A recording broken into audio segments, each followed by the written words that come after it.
Hey, what's up, guys? In this video, we're gonna take the derivative of ln and sine, okay, together, both coupled, like as you can see here, okay. In a previous video, we did that separately, but now we're having them all together, okay. So let's start it. Before we get started, let me just remind you something, couple of things. When you have ln, derivative of ln, okay. Actually, when you have to take the derivative of ln, it is x, this value here, the derivative value here over x. This means that this is 1 over x, okay. And this is actually what we're going to do here. So of course we're going to say um, y prime equals to x to the power 4 uh, times sine of x. I mean the whole thing prime, okay, divided by this value again, x to the power 4 times sine of x. Okay, that's what it means. That's what we have here. Okay, and taking the derivative of what is here on the numerator is like we're gonna use here the product rule. Okay, the product rule to do that. Okay, so this is gonna give us, we continue here behind under. First of all, we derivative, take derivative of x to the power 4. It is 4x to the power of 3, right? Times sine of x. Okay, and now plus derivative of sine is cosine. It's cosine, derivative of sine is cosine of x. Okay, and as we're using the and here in this function here is we're going to use the tan root to do that. First of all, we take, it is like we're having here u and v. Derivative here is 1, okay, times derivative of the cosine, the sine is cosine, that's what we said, cosine of x, okay, and then sine of x times sine of x, okay, the derivative of this one here times uh, derivative of this one here and times sine of x, and this is it. So we're having, and then now times x to the power of 4, okay. So we're having the derivative of this one times x to the power of 4, and then the whole thing divided by x to the power of 4 times sine of x, okay. So we also know that, I'm going to do that separately because it's much easier. We also know that when you have um, a plus b under the same denominator, you can do that separately, term by term. That will be equal to a over c plus b over c. Okay, this is about fraction, and that's what we're going to do here. We have the same denominator, so we can separate both terms as adding here. So this is going to give us 4x to the power 3 times sine of x over x to the power of 4, okay, times sine of x. I'm doing that because I need to simplify it, okay.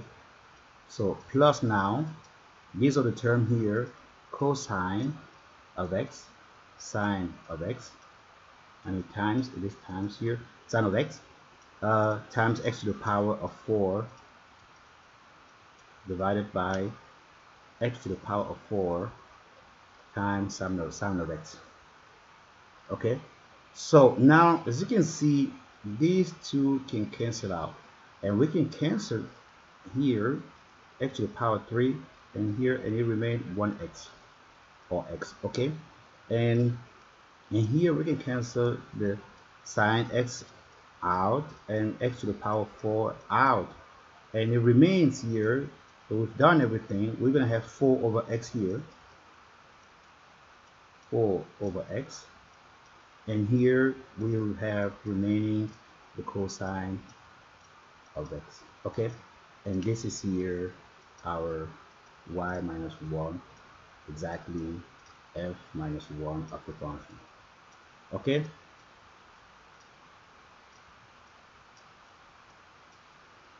So that's it for this first example. Okay, so with the second example now, we're going to do the same thing, but the only difference here is that we are having, you know, sine to the power of 2, so it's going to make a big difference. Okay, so let us just take the derivative. So y prime of this whole function will be equal to x to the power 4 times sine to the power 2 x, and the whole thing prime over the same function x to the power 2 according to this, you know, logarithm rule of derivative, times the chain rule, of course, sine of x. Okay, okay, the derivative of the numerator gave us 4x to the power 3. It's almost the same. The only difference is that we have sine here in a power, so it's making it a little different. Okay, so to the power of 3 times sine to the power of 2x plus the derivative of sine to the power of 2 is 2.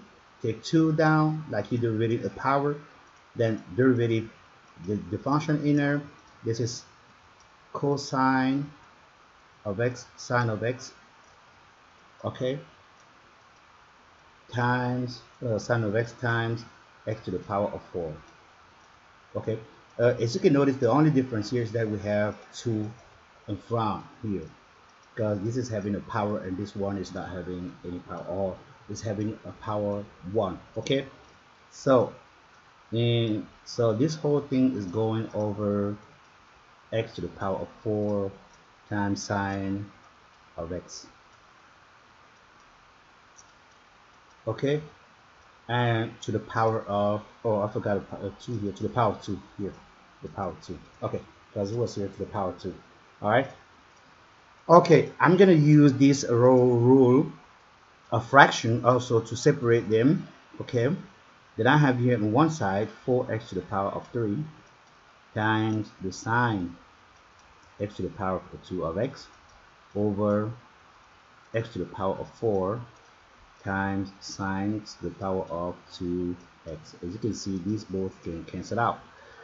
And now plus 2 cosine of x sine of x times x to the power of 4 over x to the power of 4 times sine to the power 2x. Okay, then I can proceed now by canceling out what